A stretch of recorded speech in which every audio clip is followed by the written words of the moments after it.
Hei siis oikeesti se Marluksi antaa mulle parempaa kynsilakkaa. Tää on aivan hirveet. Kattokaa nyt. Oikeesti. Hei jaa. Hei, onks Roksa siinä kyllä? Siis ei oikeesti mitä sä puhut? En mä ikinä oo nähnyt susta pikkukakara, se haiseekin. Oot sä koskaan vaihtanut se vaippoja? Mäkin! Mitä sä puhut? Joutu. Siis oikeesti miss Marluksen mutta... Se Marluksen, se karkasi minun häkistä, niin minä laitoin se käsiraudalla siinkin. Veksen. Lopeta jo Veksen. Marluksia! He eivät saa kuulla totuutta, että laitoin sen pinkeillä pörröisillä käsiraudoilla sinut sen sängyn reunan kiinni. Minä olen kenellekään kertonut sitä. Ja sitten, hei, sinähän sanoit sen juuri. Sinä sekin se...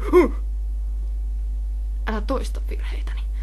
Sinä et saa kertoa enää kenellekään, että laitoin sinut pinkeillä pörrökäsiraudoilla sänkykin. Tämä kyllä on niin, että onko kukaan Marluksia? Siis joo. Hei, siis mistä te puhutte? Marluksia!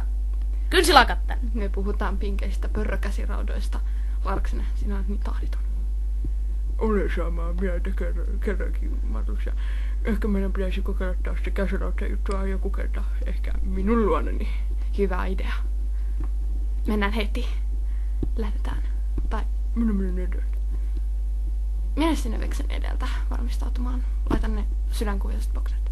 Okei. Hei siis niinku, oot sä näis Roksasi? Roksas! Minun täytyy nyt lähteä valmistautumaan.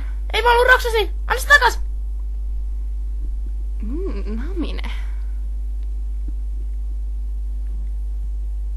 Namine.